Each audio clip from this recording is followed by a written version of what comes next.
Ayun, so hello, good morning po Luzon, Mindanao.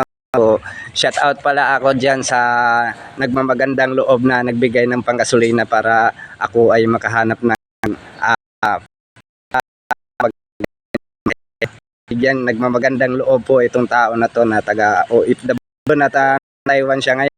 Shout out sa mga taga OFW na nasa Taiwan ngayon, no? At itong video na to ay para sa iyo, sir. So hindi na tayo magtatagal at maghahanap na po tayo ng pasahero para ilibre natin ng pamasahe. Ahan nyo na ako, walang humpay na panglilibre natin ng pamasahe at ipagpatuloy natin na tayo gumagawa ng kabutihan at walang katapusan ang ating panglilibre ng pamasahe dito sa West Fairview. So tara na. Ayan. So ayan po si Ma'am po ang ating nailibre ng pamasahe ngayong araw na to. Ma'am, anong pangalan mo, Ma'am? Asisa. Kayo po ba ay masaya na kayo po ay nililibre ng isang tricycle driver dito sa West Fairview ng pamasahe? Masaya po. Opo. Salamat. So, taga saan ka na? Quezon City.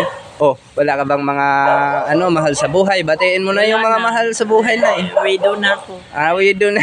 Wala ka bang mga anak na eh? Mayroon. Mayroon po. Oh, shout out mo na yung mga mahal sa Tatlo. tatlo. Ang anak.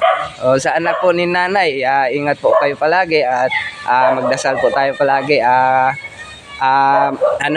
Ingatan po natin ang ating buhay dahil yun ang importante, no?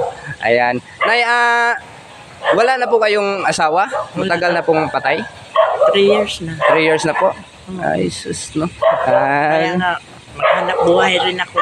Maghanap buhay ka rin. Sa ngayon ay anong trabaho mo? Yun na nga, yung puntahan ko, hanap buhay.